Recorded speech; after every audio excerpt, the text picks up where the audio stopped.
Good morning बच्चों, राधे राधे बच्चों। कैसे हैं आप सभी लोग? सभी को राम राम, सभी को सत श्री अकाल। ठीक है, तो कैसे हैं आप सभी लोग? आशा करता हूँ सभी लोग अच्छे होंगे और मस्त होंगे। तो आज हमारा जो 5 का चैप्टर है उसका पार्ट नंबर 2 हमारा शुरू होने जा रहा है।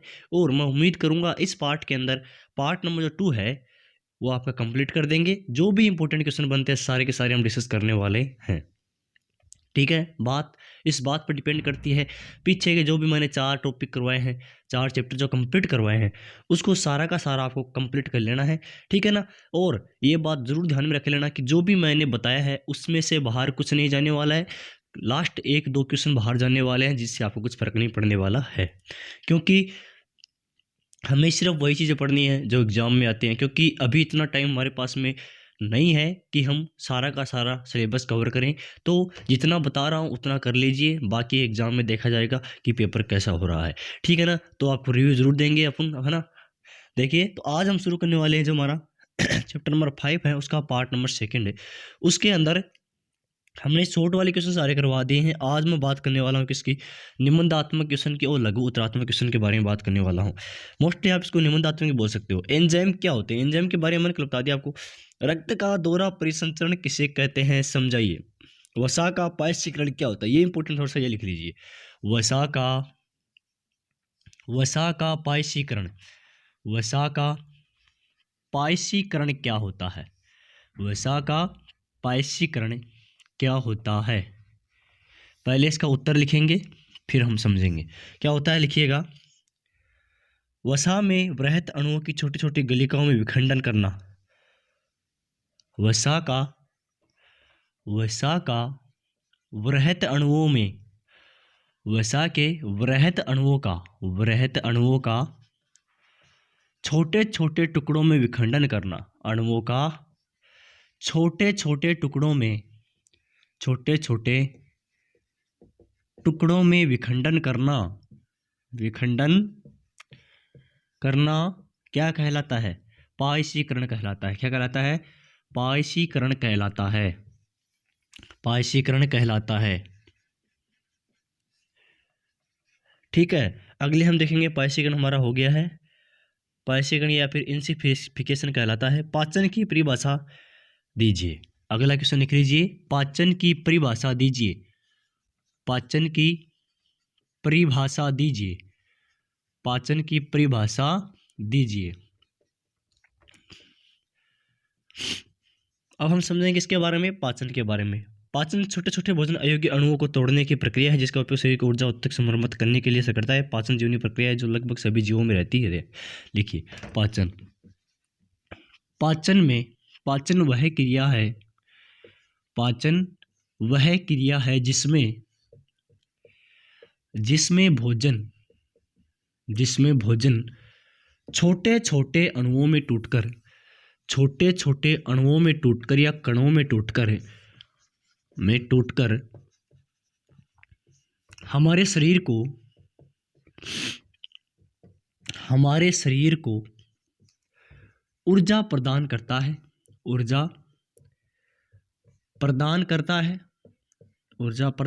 है तथा ऊतकों के वृद्धि विकास में सहायक होता है। ऊतकों के विकास व वृद्धि में सहायक होता है। किसमें हेल्प करता है? डेवलपमेंट एंड ग्रोथ में क्या करता है? हेल्प करता है, सहायता करता है। यह क्या कहलाता है? पाचन कहलाता है। आगे हम देखेंगे इसके अंदर प्लेटलेट्स द्वारा अनुरक्षण कैसे होता है। छोड़िए इसको। अगला पॉइंट है, दंतक क्षरण क्या होता है? दंतक क्षरण क्या होता है, समझाइए। पहले लिख लीजिए सारा, फिर समझाऊंगा मैं एक एक चीज को। दंतक क्षरण क्या होता है, इसका आंसर लिख लेना है। इसका आंसर है, शरीर में रक्तस्राव होने पर दांतों के इनेमल तथा डेंटिन के धीरे धीरे मृदुकरण के कारण दांतों के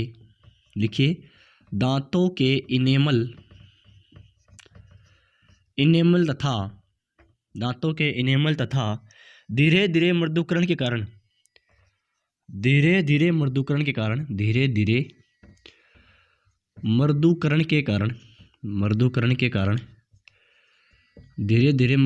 कारण एक बार वेट कीजिए थोड़ा सा। देखिए आगे हम देखेंगे, आगे इसके अंदर क्या दिखा रखा है कि दांतों के इनेमल तथा धीरे धीरे मृदुकरण के कारण क्या होता है, दंतक क्षरण होता है। दंतक क्षरण क्या होता है, आगे थोड़ा सा समझाऊंगा मैं। दंतक क्षरण होता है, दंतक क्षरण होता है। इसका कारण जीवाणु द्वारा शर्करा पर क्रिया कर अम्ल बनना है। इसका कारण क्या है, इसका कारण जीवाणुओं द्वारा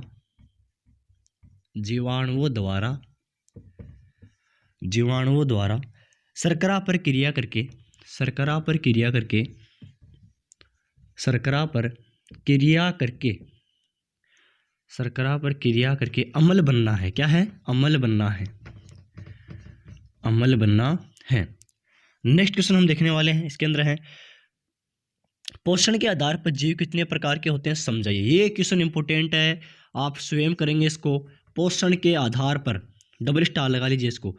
पोषण के आधार पर ध्यान में रखना बच्चों, जो भी मैं बता रहा हूँ सारे के सारे क्वेश्चन इंपॉर्टेंट है। पोषण के आधार पर जीव कितने प्रकार के होते हैं, जीव कितने प्रकार के होते हैं समझाइए। कितने प्रकार के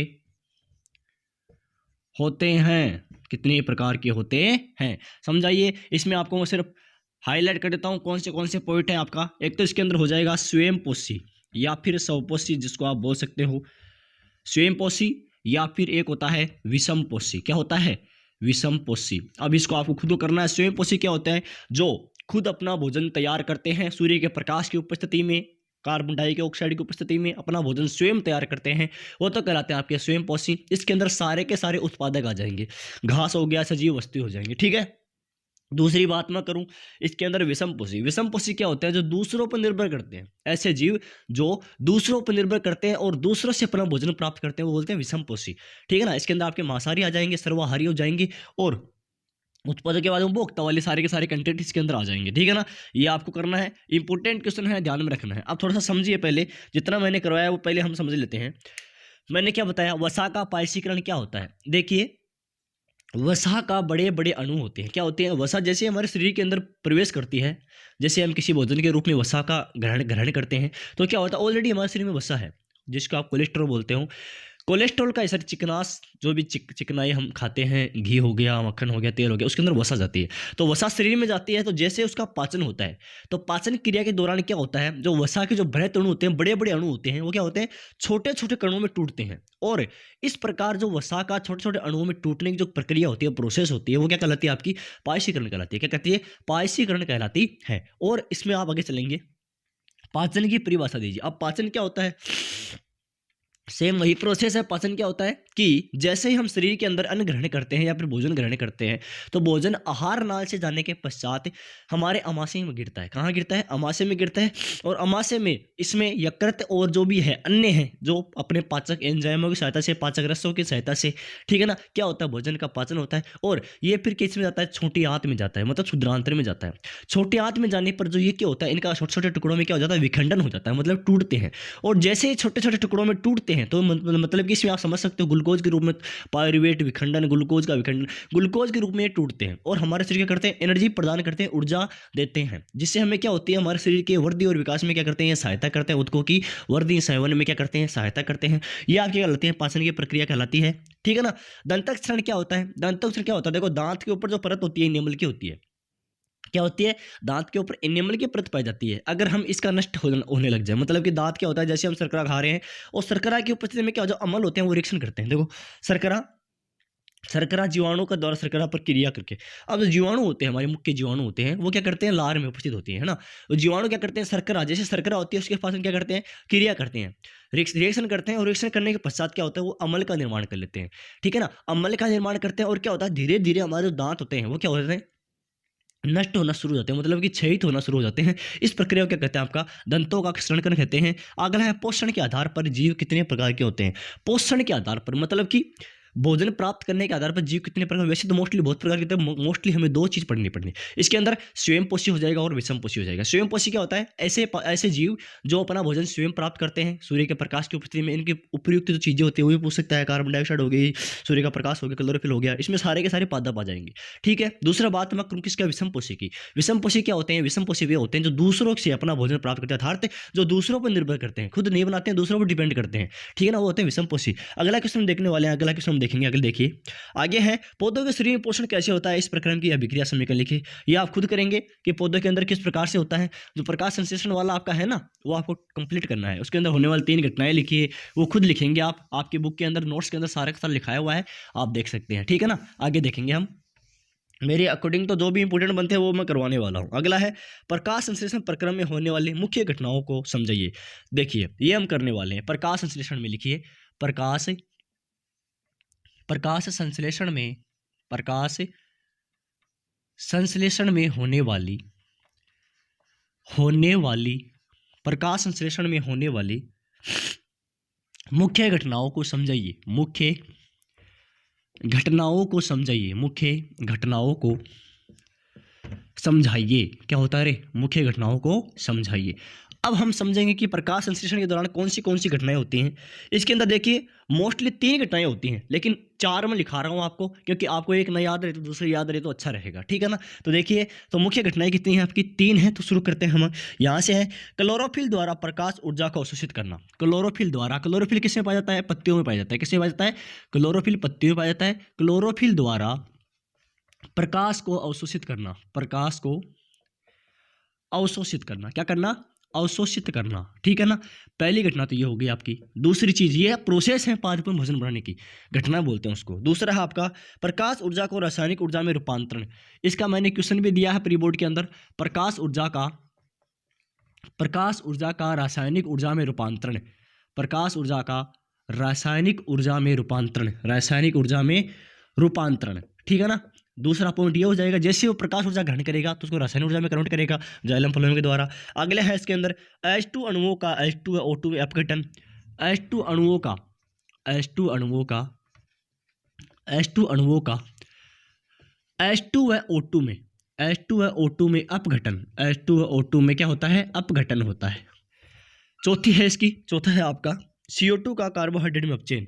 CO2 का कार्बोहाइड्रेट में अपचयन, कार्बोहाइड्रेट में अपचयन, कार्बोहाइड्रेट में अपचयन। ठीक है, ये आपकी 4 प्रोसेस इसके अंदर हो जाएंगे, इंपॉर्टेंट है, याद रख लेना। और इसकी रिएक्शन की बात मैं करूँ तो रिएक्शन आप लिख लीजिए, इसके अंदर क्या बनेगी, 6CO2 प्लस 12H2O।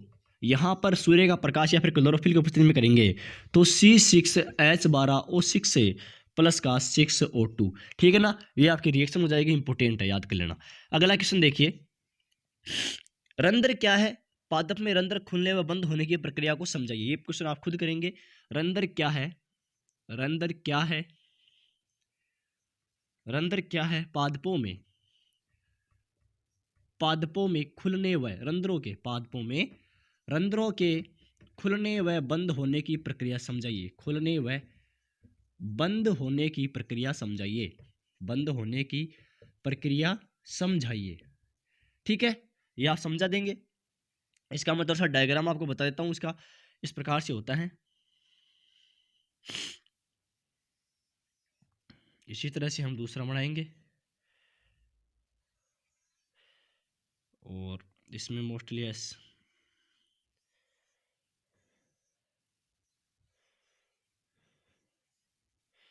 ठीक है ना, इससे मोस्टली मतलब थोड़ा सा वीडियो बना रहा हूँ, बाकी तो अच्छा बनता है। ठीक है, आगे देखेंगे, है ना। ये आपका रंध्र है, क्या है, रंध्र है। ठीक है, इसके मैं नाम की बात करूं तो ये आपकी हो जाएंगी द्वार कोशिकाएं। यहाँ पर क्या पाई जाती हैं, आपकी द्वार कोशिकाएं पाई जाती हैं। इसको बोलते हैं द्वार कोशिकाएं। क्या बोलते हैं, द्वार कोशिकाएं। क्या होती हैं, द्वार कोशिकाएं। द्वार कोशिकाएं क्या होती हैं, द्वार कोशिकाएं। और यहाँ पर जो ये आपका पॉइंट है इसके अंदर लिखेंगे, नाम लिख लीजिए इसका, ये आपकी द्वार कोशिकाएं। क्या है, द्वार कोशिकाएं, द्वार कोशिकाएं, जहाँ से ये ग्रहण करती हैं। ये बोलते हैं रंध्र छिद्र। क्या है, रंध्र छिद्र, रंध्र छिद्र है। और ये है हरितलवक। ये जो हरे हरे हैं वो आपके हो जाएंगे हरित लोहा के, क्या हो जाएंगे, सेम दोनों में रहेगा।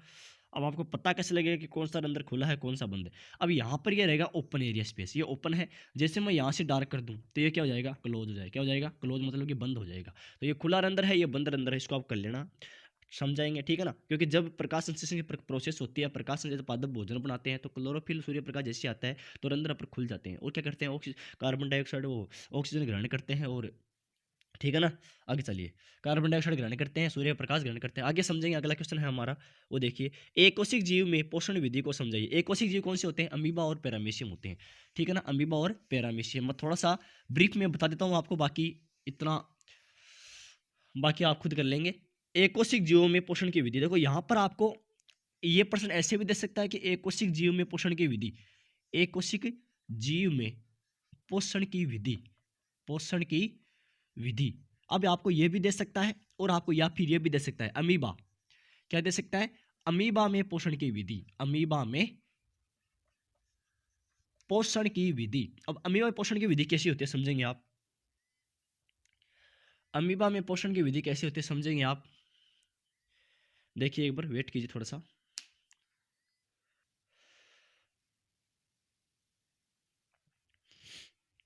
अब हम क्या पढ़ रहे हैं, अमीबा में पोषण की विधि। अब अमीबा में पोषण की विधि देखिए सीधा सिंपल है, इसके अंदर सीधा याद रखेंगे आप। इसके अंदर क्या होता है, अमीबा एकोशिक जीव होता है, और इसमें आपको देखो पहले तो ऐसी एक आकृति बनानी है। यहाँ पर ये जो होता है ये आपका होता है केंद्रक, क्या होता है, केंद्रक होता है, और यहाँ पर ये इसके अंदर छोटे छोटे कण होते हैं, ठीक है ना, ये इसका अंदर का प्रेरक है ना, ये केंद्र हो गया। और जैसे मैं बाहर देखूँ ये क्या आपका खाद्य कण है, क्या है, खाद्य कण, खाद्य कण है। फिर आगे हम चलेंगे नेक्स्ट स्टेप के अंदर, तो ये क्या होगा, अपने पादाप को उत्पन्न करेगा, पादाप को क्या करेगा, उत्पन्न करेगा। तो यहाँ पर देखिए ये आपका केंद्रक आपका है, और ये आपके इसके क्या हो जाएंगे, पादाप या फिर कूटपाद, क्या हो जाएंगे, पादाप या फिर कूटपाद, पादाप या फिर कूटपाद। अब क्या होता है, इन पादाप से ये क्या करता है, इस भोजन को क्या करता है, वो ग्रहण करता है। ये खाद्य कण है, क्या है, खाद्य कण, क्या है, खाद्य कण है। फिर खाद्य कण जैसे नेक्स्ट स्टेप में पहुंचता है तो ये आप क्या करता है, नेक्स्ट स्टेप के अंदर क्या करता है, इसको ऐसे अपने पादाप के अंदर क्लोज कर लेता है, ठीक है ना। ये आपका खाद्य कण हो जाएगा, और यहाँ पर ये के अंदर आपका पता है, ठीक है ना, ये आपका खाद्य कण है, और ये बनाएगा खाद्य रिक्तिका, क्या बनाएगा, खाद्य कण आपका चला गया है, और ये क्या बन गई अब यहाँ पर, खाद्य रिक्तिका, क्या बन गई, खाद्य रिक्तिका, खाद्य रिक्तिका, और ये बन गया आपका खाद्य कण, ये खाद्य कण। अब क्या होगी, इसकी पाचन की प्रोसेस होगी और ये शरीर के अंदर चला जाएगा, अमीबा के इस शरीर के अंदर चला जाएगा और ये क्लोज कर लेगा, और ये खाद्य कण आपका यहाँ आ जाएगा, ठीक है ना। ये होती है आपके अमीबा में एकोशिक परम पादपों में जो आपके पाचन की प्रक्रिया होती है। फिर अगला पॉइंट है इसके अंदर, मानव पाचन के विभिन्न अंगों में सहायक ग्रंथियों के नाम लिखिए। ये क्वेश्चन आप खुद करेंगे, मानव पाचन तंत्र का, श्वसन तंत्र का, हृदय जो भी है इनके क्वेश्चन आप खुद करेंगे, ठीक है ना। ये क्वेश्चन मन नहीं करवाने के, अभी बड़े थोड़े टॉपिक हैं, इसको कराने में थोड़ा टाइम लग सकता है, इसलिए मन नहीं करवा रहा हूँ। ये आप अपने आप बुक से आप खुद कर लेंगे, ठीक है ना। भोजन के पाचन में लार किस प्रकार सहायता करता है, ये आप कर लेंगे। माइलेज भोजन में मंड स्टार्च को सरल शर्करा में खंडित कर देता है, लिख लीजिए, ठीक है ना। अगला है, अमाशय में स्रावित अम्ल का नाम बताइए और कार्य लिखिए, ये आप खुद करेंगे। देखिए मैं 2 क्वेश्चन बता रहा हूँ, खुद करेंगे। भोजन के पाचन में लार की भूमिका, भोजन के पाचन में लार की भूमिका, लार की भूमिका। दूसरा है, अमाशय में पाया जाने वाला अम्ल, अमाशय में पाए जाने वाला अम्ल, इसके कार्य, अम्ल व इसके कार्य व भूमिका, ठीक है। ये क्वेश्चन आप खुद स्वयं करेंगे। अगला क्वेश्चन देखिए, हमारे शरीर में वसा का पाचन को समझाइए, यह कहाँ पर होता है।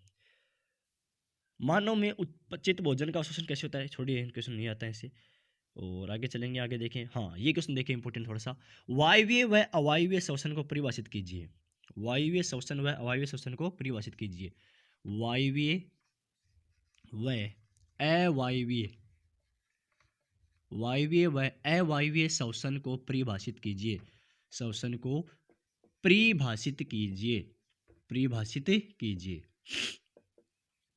इसके अंदर आपको BSc 2025 में 23 में आया हुआ है,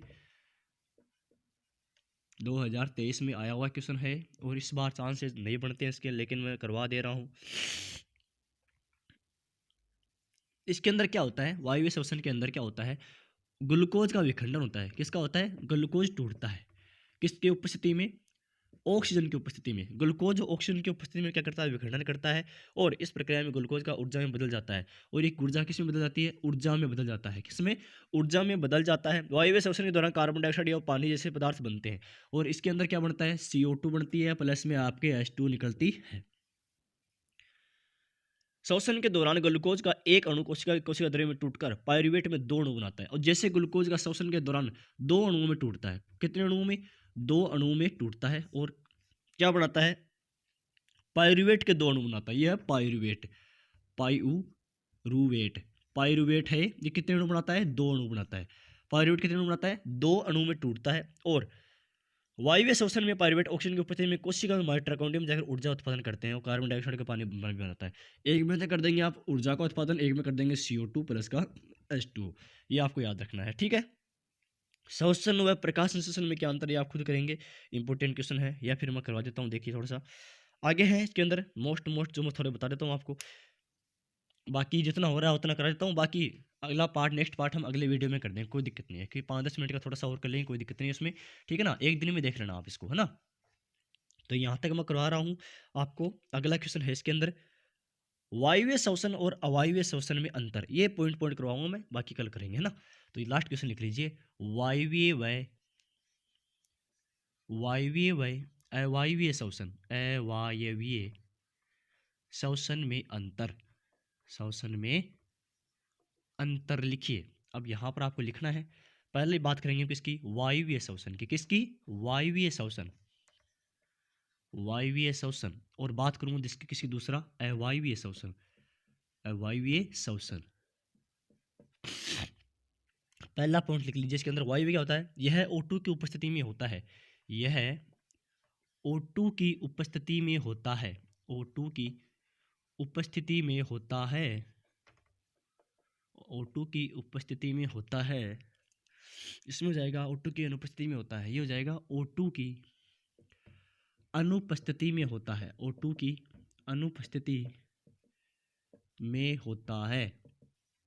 इसके अंदर सेकंड पॉइंट लिखेंगे, इसमें उत्पादन CO2 व जल बनते हैं, इसमें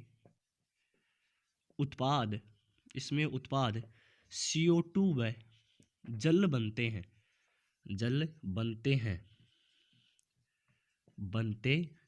इसमें क्या बनता है, इथेनॉल व CO2 बनते हैं। इसमें उत्पाद इथेनॉल व CO2 बनते हैं, CO2 बनते हैं। अगला देखेंगे 3 नंबर पॉइंट है, वो है, इसमें ऊर्जा अत्यधिक मात्रा में बनती है,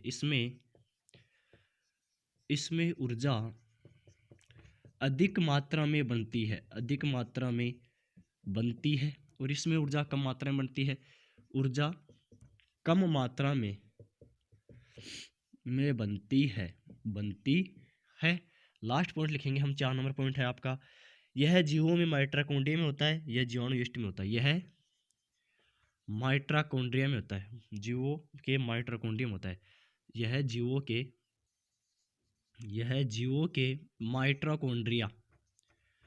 माइटोकॉन्ड्रिया में होता है, माइटोकॉन्ड्रिया में होता है। और यह कहाँ होता है, यह होता है कुछ जीवाणु जैसे ईस्ट में होता है, यह कुछ जीवाणु जैसे यीस्ट में होता है, यीस्ट में होता है। अब देखिए बाकी लास्ट क्वेश्चन है, अगले क्वेश्चन जो थोड़ी सी है, 5-7 क्वेश्चन और बचे हैं, वो मैं नेक्स्ट वीडियो के अंदर करवाने वाला हूँ, नेक्स्ट पार्ट हमारा हो जाएगा। अब देखिए इसके एक बार हम कर लेते हैं दोबारा, क्योंकि इंपॉर्टेंट क्वेश्चन है। वायवीय और अवायवीय श्वसन में क्या अंतर होता है, देखिए वायवीय श्वसन क्या होता है, वायवीय श्वसन हमेशा ऑक्सीजन की उपस्थिति में होता है, ठीक है ना। ऑक्सीजन की उपस्थिति में होने वाला श्वसन क्या कहलाता है, वायवीय श्वसन कहलाता है। दूसरी बात मैं किसकी करूं, अवायवीय श्वसन की। अवायवीय श्वसन ऑक्सीजन की अनुपस्थिति में होता है, ठीक है। पहला पॉइंट हो गया। दूसरा, वायवीय श्वसन के दौरान उत्पाद के रूप में क्या बनते हैं, CO2 बनती है, प्लस में जल बनता है। लेकिन अवायवीय श्वसन में क्या बनता है, इथेनॉल बनता है, प्लस में आपका CO2 बनती है, इथेनॉल बनता है, प्लस में CO2 बनती है। वायवीय श्वसन के दौरान क्या होता है, अधिक ऊर्जा का उत्पादन होता है, क्योंकि आपको पता होगा शरीर के अंदर अगर श्वसन की प्रक्रिया होगी तो ऊर्जा हमें शरीर में मिलेगी, अगर वायु नहीं होगी तो क्या हमें ऊर्जा मिलेगी, नहीं। तो अवायवीय श्वसन में क्या होता है, ऊर्जा का उत्पादन नहीं होता, अर्थात कम होता है, ठीक है। चौथी चीज, वायवीय श्वसन के दौरान जीवों माइटोकॉन्ड्रिया में पाया जाता है, मतलब कि और इसमें ऊर्जा की मात्रा बताते हैं आपको।